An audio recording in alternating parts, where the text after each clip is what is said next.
Hey guys, I'm back, this time with another speed art. Today's piece features the legendary Christopher Reeve Superman. I recently covered Superman on my animation channel where I compared the various versions of Superman over his franchise, and to do that I had to watch every Superman movie ever. I also watched some episodes from each show, but to make it fair today I'm just gonna rank the live action movies. So without any kryptonite to slow me down, let's dive in.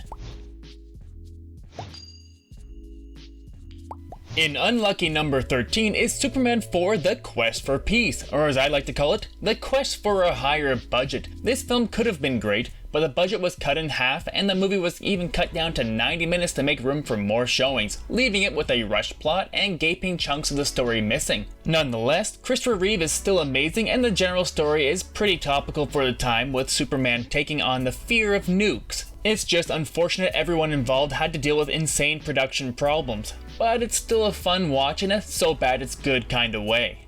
In 12th place, I'm lumping together the two Superman serials from 1948 and 1950 respectively, both of which star Kirk Alyn. For the time they were made, and watching at 1.5 speed, it actually holds up pretty well. Kirk Alyn is an underrated Superman and Clark Kent. It breezes by the origin and jumps right into the action. The first movie deals with the Spider Lady, and the second with Atom Man, who turns out to be Lex Luthor in his on-screen debut. Lois Lane in these serials would actually go on to play her in the George Reeve TV show in later seasons, but her take on the character here is hilariously mean sometimes. Now the multi-part serials are a little tedious to watch, but I put them on at 1.5 speed and they weren't too tough to get through, considering how old they are and the budget. 11th is 2017's Justice League, which is not the worst movie in the DC catalog, but it's just a tonal mess. Sloppily introducing the plot, new characters, and rushing to bring back Superman, which gives the film a shoddy feeling like it was stitched together. Thankfully, it's only 2 hours long, although it feels much longer. But I appreciate the shorter runtime since there's less to suffer through. Much like Superman 2, they brought in a second director, this time Joss Whedon, to finish a Superman movie, and that's where the tonal mismatch happens. I didn't enjoy it in theaters, and I really dislike having to rewatch it, but it's not without its moments. Particularly, I like Gal Gadot's Wonder Woman, and Ben Affleck and Jason Momoa are great in their parts as well, although it's unfortunate the film is such a mess. In 10th is Superman and the Molemen, the first time George Reeves portrayed Superman, prior to it being picked up as a TV show, although the film would later be cut up and turned into episodes of the show's first season. George Reeves himself is great here, although the plot focuses more on little creatures who crawl up a mining shaft in a town that goes hysterical trying to kill them. Superman is more a protector of the little guys in what feels more like a Universal monster movie rather than a Superman film. It is fun and actually less than an hour long, plus it had a substantially higher budget than the TV show episodes, so if you want to enjoy a quick older take on Superman, you can do a lot worse than George Reeves' debut here.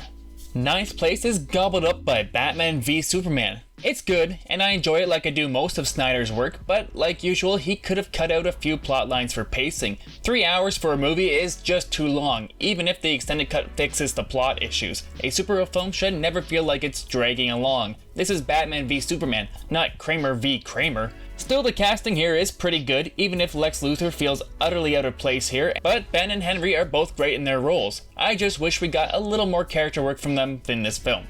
In 8th is Superman 3. While not nearly as good as the first two, it's still a fun film with Superman. It's a little more slapstick, but the humor works, well, some of the time. Richard Pryor is a good addition, and the evil Superman and Cyborg are the coolest parts, even if they are a little jarring compared to the more family-friendly parts of the film. The budget was still pretty high for this entry, although lower than the previous films, but the effects work, music, and of course Christopher Reeve as Superman are still a delight to see. In lucky number 7 is the sorta sequel to Superman 2, Superman Returns. It's a well-directed film that could have used some cuts for pacing and a lighter tone in spots, but the connections to the Reeve films are a nice touch. I like the retro look the film has, even if it's a little sepia tone throughout. Brandon Routh is great in the role, although his take is largely a homage to the Reeve performance, and the new suit is pretty nice. I'm not sure why people complain about it.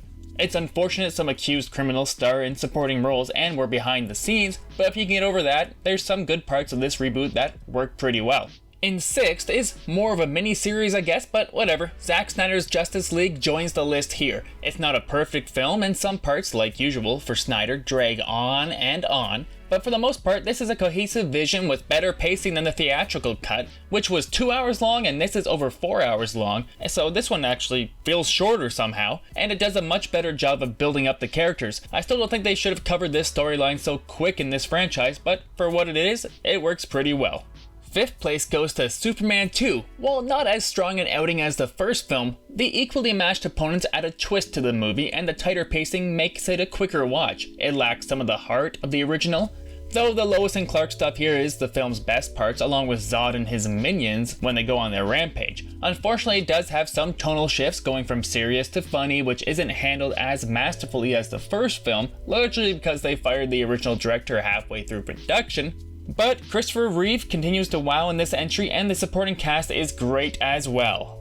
And fourth is 2013's Man of Steel. It's a good superhero flick, although it could have used a few cuts, especially the action sequences, which drag on. Which I should never think about action sequences, that's when you should turn off your mind and just be glued to the screen. The darker tone doesn't exactly fit the character, but I can see what they were going for. Henry Cavill is a good Superman, although we barely get to see his Clark Kent persona in this entry, although it's a good enough solid start to the DCEU, which would unfortunately struggle to hit that high every time. Before tackling the top 3, I want to give a special mention to Super/Man: The Christopher Reeve Story, which is a fantastic documentary covering his life and accident, so heartwarming and sweet. I can't recommend it enough, even if you just have a somewhat interest in either Christopher Reeve or Superman. It's a really good documentary. I absolutely love it. In third, and I'm counting it as his own film, is Superman 2: The Richard Donner Cut. After 25 years, they decided to allow Richard Donner to cut together the film he wanted to make with Superman 2, and it's a marked improvement over the theatrical cut, with a tighter pacing and darker tone, while still keeping the fun of the franchise alive. Unfortunately, some of the effects work in scenes he wanted to film just weren't there, so they had to use some outtakes or screen tests and finish up some effects. Some of the other director's scenes who took over the movie were also used to move the plot along, so it's not fully what Donner would have made, but it's about as close as we'll get, and for the most part, I enjoyed this version a little bit better than the original.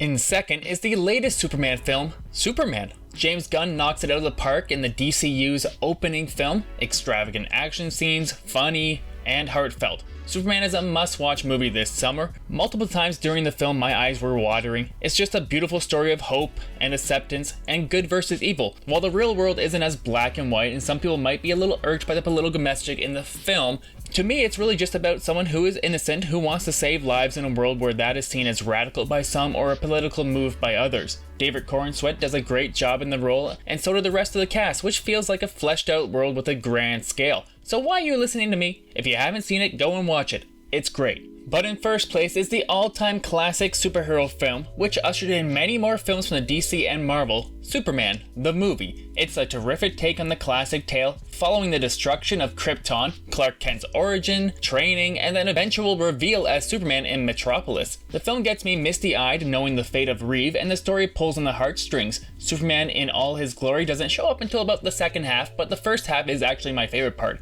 Undeniably, Christopher Reeve is the best part of the film though, but Donner's direction and the costume and set design, music were above what people were used to getting back in 1970s, especially for superhero outings. It's fun, heartwarming, and exciting. You'll truly believe a man can fly. So that is my ranking of the Superman franchise. Is it a franchise? I guess so for the purpose of this list. Let me know what your favorite is and head over to Tell It Animated to check out the latest evolution following Superman. Before I sign off, I want to thank Henry Thomason for joining the Patreon recently. And until next time, I've been Aaron, and I'll tell you something later.